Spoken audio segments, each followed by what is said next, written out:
नमस्कार दोस्तों, मैं मोहित आनंद आप सभी का एक बार फिर से स्वागत करता हूं आपके अपने YouTube चैनल पे। उम्मीद करता हूं कि आप सभी बहुत अच्छे होंगे और एकदम मस्त तरीके से अपनी पढ़ाई कर रहे होंगे।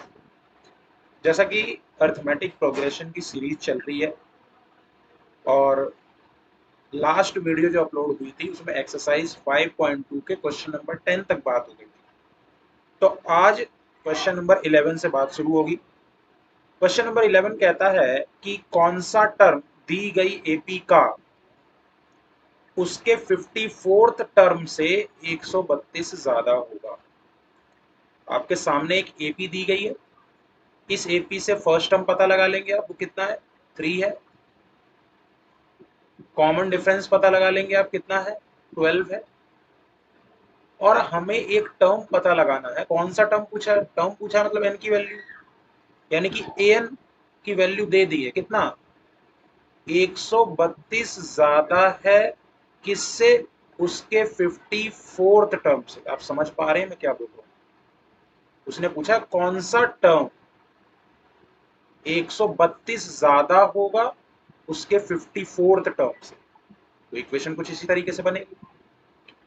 अब क्योंकि ए एन है तो फॉर्मूला क्या चलेगा, A plus N minus one D is equals to 132 plus A 54 को मैं क्या लिख सकता हूँ, ए प्लस 53 डी। समझ में आ रहा है कि नहीं आ रहा?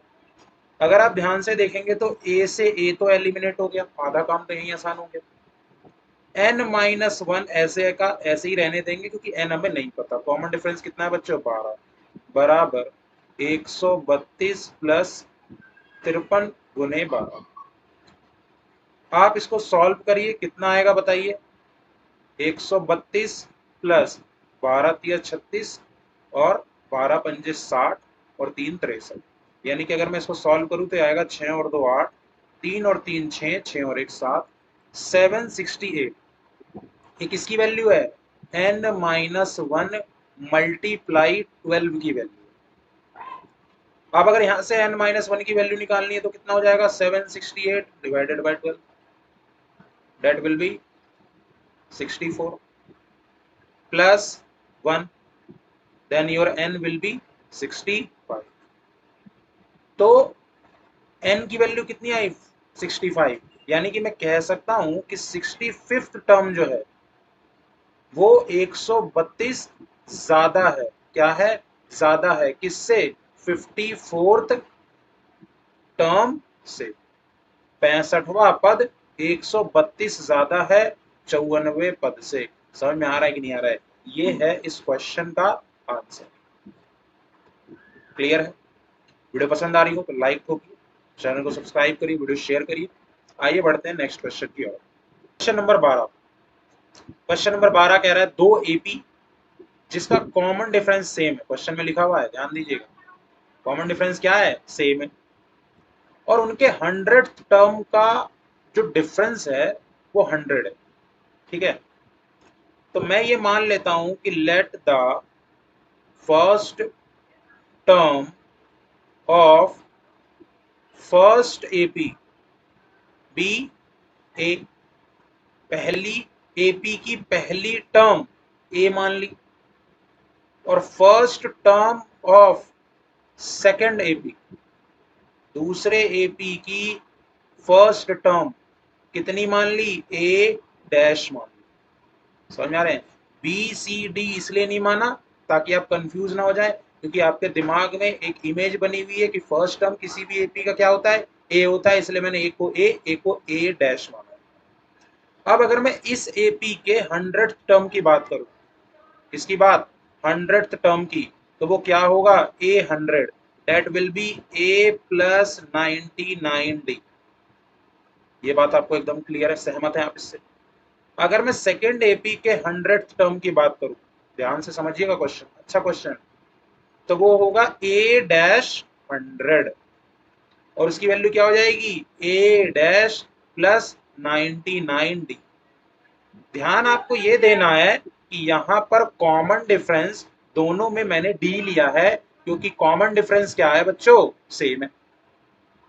अब उसने यही बोला कि ए 100 और ए डैश 100, यानी दोनों के 100 टर्म का डिफरेंस कितना है, 100 है, ये क्वेश्चन में कहा गया, यानी अकॉर्डिंग टू द क्वेश्चन। समझ में आ रहा है?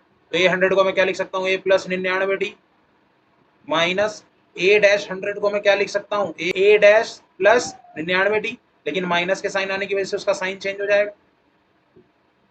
तो 99 डी से 99 डी कट गया, तो ए माइनस ए डैश की वैल्यू कितनी आ गई, 100 आ गई। बोलिए हाँ यार, कितना क्लियर है? अगर आप इसको ध्यान दें तो ये हमें क्या दिखा रहा है कि दोनों एपी के फर्स्ट टर्म का डिफरेंस कितना आ गया, यहाँ 100 आ गया। हमसे क्या पूछा था, दोनों के हजारवें पद का डिफरेंस, यानी ए 1000 माइनस ए डैश 1000 का डिफरेंस पूछा है हमसे। तो ए 1000 क्या होगा, ए प्लस 999 डी माइनस ये क्या होगा, ए डैश माइनस 999 डी, 999 डी से 999 डी कट गया, क्या बचा आपका, ए माइनस ए डैश, और इसकी वैल्यू कितनी है, 100 है, ये आपने यहां पर निकाली थी। समझ में आ रहा है? तो ये तो हो गया आपका आंसर। या कोई भी टर्म का क्या पूछ ले, डिफरेंस पूछ ले, इस क्वेश्चन में आपका जो आंसर होगा वो कितना होगा, 100 ही होगा, क्योंकि कॉमन डिफरेंस क्या है, सेम है, तो कॉमन डिफरेंस एक दूसरे को एलिमिनेट कर देंगे। समझ में आ रहा है? अगर समझ में आ रहा है तो वीडियो को लाइक करिए, चैनल को सब्सक्राइब करिए, वीडियो शेयर करिए, आपका सपोर्ट मेरे लिए बहुत जरूरी है। और अगर किसी तरह की कोई क्वेरी होती है तो कमेंट कर दीजिए बेहिचक, सोचना नहीं है। सीबीएसई पैटर्न बदल रहा है, बुक्स अपडेट हुई हैं, सिलेबस अपडेट हुई हैं, तो जम के तैयारी करेंगे, बढ़िया नंबर लेके आए। ठीक है, आइए बढ़ते हैं अगले क्वेश्चन की और क्वेश्चन नंबर 13। क्वेश्चन नंबर 13 कह रहा है कितने 3 डिजिट के नंबर 7 से विभाजित होंगे। ठीक है जी, पहली बात तो मैं आपको बता दूं कि 3 डिजिट की सबसे छोटी संख्या क्या होगी, 100 होगी, और सबसे बड़ी संख्या क्या होगी, 999, बचपन से पढ़ते आए हैं। यानी ये एक फाइनाइट एपी का क्वेश्चन है। अब हमें ये पता लगाना है कि 7 से भाग लगने वाली 3 अंकों की सबसे पहली संख्या क्या होगी, क्योंकि 100 तो भाग लगेगा नहीं 7 से, 100 भाग लगेगा नहीं 7 से, तो पता कैसे करेंगे, है ना? क्या होना चाहिए आपके हिसाब से, बताइए। 100 को डिवाइड कर रहे हैं 7 से, तो 7 बन जा 7, 3 ऊपर से 0 उतरा, तो अब ये 7 से 30 तो भाग लगेगा नहीं, तो 30 से बड़ी ऐसी क्या संख्या होती है जो यहाँ पर होती तो 7 उसको कंप्लीटली डिवाइड कर देता, वो होती है 35। और 35 के लिए यहाँ डिफरेंस कितने का है, 5, और वो 5 कहाँ लगेगा, इस 0 पे। ज्यादा कॉम्प्लिकेटेड तो नहीं हो गया भाई? पता लगाने के लिए तो आप 101 कर लो, 102 कर लो, 103 कर लो, डिवाइड करते रहो जब तक नहीं पता लग रहा, कोई दिक्कत नहीं। लेकिन मैंने 100 को उठाया, डिवाइड किया, लास्ट में बचा, मतलब डिफरेंस बचा 3, ऊपर से उतारा 0, तो 30 बना, 37 से डिवाइड नहीं होगा। अगर इस 0 की जगह 5 उतर जाता तो 35 डिवाइड हो जाता, मैं ये कहना चाह रहा हूँ। तो इसका मतलब है पहली संख्या क्या होगी, 105। को समझ आ रहा है मैं क्या बोल रहा हूँ? अब लास्ट संख्या की बात कर लें, मान लो 999 को डिवाइड करो 7 से, तो 7 एकम 7, 2 9, 7 चौक 28, 1 9, 7 दूनी 14, कितना बच गया, 5। अगर ये 5 कम होता तो ये वाली संख्या पूरी पूरी डिवाइड लग जाती। तो अगर मैं 5 कम कर दूं तो क्या बन जाएगा, 994, 994, वो लास्ट संख्या है जो 7 से डिवाइड होगी। समझ में आ रहा है? हाँ बोलना पड़ेगा। अगर पढ़ाया हुआ समझ में आ रहा है तो हाँ बोलिए, हाँ कैसे बोलिएगा, कमेंट में लिख के बोलिएगा। और डिवाइड किससे करना है, 7 से, तो यही हमारा क्या हो जाएगा जी, कॉमन डिफरेंस हो जाएगा। तो अगली संख्या क्या हो जाएगी, 112, और इस तरीके से हमारी ए भी बन गई। ए कितना है, 105, डी कितना है, 7, और लास्ट टर्म भी पता है, ए एन 994। आपको एन की वैल्यू फाइंड करनी है, तो फॉर्मूले में लगा दो, A N is equals to A plus N minus 1 into में डी। 994 में से 105 गया तो कितना बचेगा, बताओ, ये बचेगा। ठीक है, अब इसको डिवाइड करना है किससे, 7 से, इधर क्या बच गया, n माइनस 1 बच गया। 7 से डिवाइड करो, 7 1 जा 7, 7 2 जा 14, और 7 7 जा 49, plus 1 is equals to n, then your answer will be 128। यानी 3 अंकों की 128 ऐसी संख्या है जो 7 से विभाजित हो सकती है। ये आपका आंसर है। क्लियर है? क्या कह रहा है क्वेश्चन नंबर 14 कि 10 और 250 के बीच, ये भी एक फाइनाइट एपी है, ध्यान रखिएगा, 10 और 250 के बीच 4 के कितने मल्टीपल आएंगे। क्वेश्चन सेम है, 7 की जगह 4 कर दिया। यहां उसने 3 डिजिट के नंबर पूछे थे, तो सबसे छोटी सबसे बड़ी हमें खुद लेना था। यहां उसने 10 और 250 खुद दे दिया। अब हमें इतना पता है कि जी 10 तो डिवाइड होगा नहीं 4 से, तो फिर वही वाली ट्रिक लगाएंगे, तो उससे मिल जाएगा सबसे पहली संख्या क्या है 12, और 250 डिवाइड होगा नहीं होगा 250, तो 250 के लिए भी क्या करेंगे 4 से भाग, और जो रिमाइंडर बच जाए उसको घटा देंगे, तो वो कितना हो जाएगा जी 248। तो ए कितना है 12, डी कितना है 4, क्योंकि 4 का मल्टीपल का काम चल रहा है। ए एन कितना है 248। आपको क्या निकालना है एन, तो धुआंधार तरीके से निकाल लेते हैं भाई। ए एन बराबर ए प्लस एन माइनस 1 इंटू में डी। 248 में से 12 गया तो कितना बचा 236 डिवाइडेड बाय 4 बराबर n माइनस 1। इसको डिवाइड करेंगे तो कितना आएगा 4 5 जा 20 और 4 9 जा 36 plus 1 is equals to n। The value of n is 60 and 60 is the answer. यानी 10 और 250 के बीच 4 के कितने मल्टीपल होंगे भाई साहब 60 मल्टीपल होंगे। समझ में आ रहा है? क्लियर है? एकदम क्लियर है तो कमेंट करिए, लाइक करिए। आइए नेक्स्ट क्वेश्चन देखते हैं।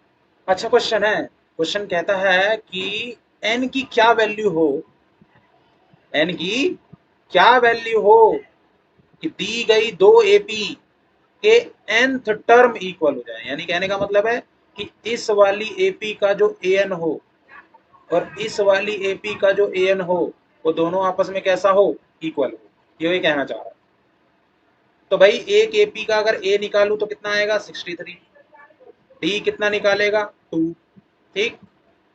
एन नहीं पता क्योंकि वही तो पूछना है, एन की वैल्यू ही तो पूछनी है, निकालनी है, पूछी है उसने। यहां पर ए की वैल्यू कितनी है, ए की वैल्यू है 3, डी की वैल्यू कितनी है, डी की वैल्यू है 7 और एन की वैल्यू पूछी है।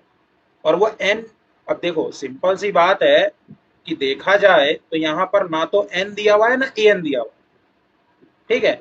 अब हम जानते हैं कि अगर दो वेरिएबल है, जैसे यहाँ पर एक वेरिएबल कौन है एन और दूसरा वेरिएबल कौन है ए एन, तो दो वेरिएबल के लिए इक्वेशन कितनी बननी चाहिए, दो इक्वेशन होनी चाहिए, तभी तो आप सॉल्व करोगे।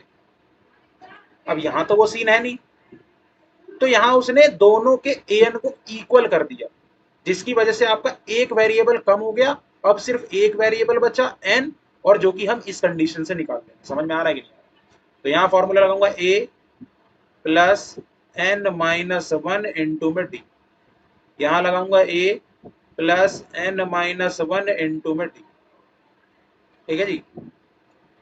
अब ये क्या हो जाएगा 63 प्लस 2n माइनस 2, 2 की गुणा मैंने n में भी कर दी, 2 की गुणा मैंने 1 में भी कर दी, बराबर 3 प्लस 7 की गुणा n में करी तो 7n और 7 की गुणा 1 में करी तो 7। 63 में से 2 गए 61 प्लस 2n बराबर 7n माइनस 4। कॉन्स्टेंट टर्म एक तरफ, n वाले टर्म्स एक तरफ, तो 65 बराबर कितना हो गया 5n हो गया। यहां से n का मान कितना निकल जाएगा 65/5 और n की वैल्यू आ जाएगी 30। यानी कि वो 13th टर्म है, पहली वाली एपी का भी और दूसरी वाली एपी का भी, जो क्या होगा इक्वल होगा। 13th टर्म ही क्या है दोनों एपी का इक्वल। अगर क्वेश्चन में कह देता कि उस एपी की उस टर्म का जो इक्वल वाली टर्म में वैल्यू निकालिए, तो आप 13th टर्म बड़ी आसानी से निकाल देंगे। उम्मीद करता हूं कि आज की ये वीडियो आपकी पसंद आई होगी। इसी तरह की मजेदार वीडियो के लिए मेरे चैनल पर बने रहिए।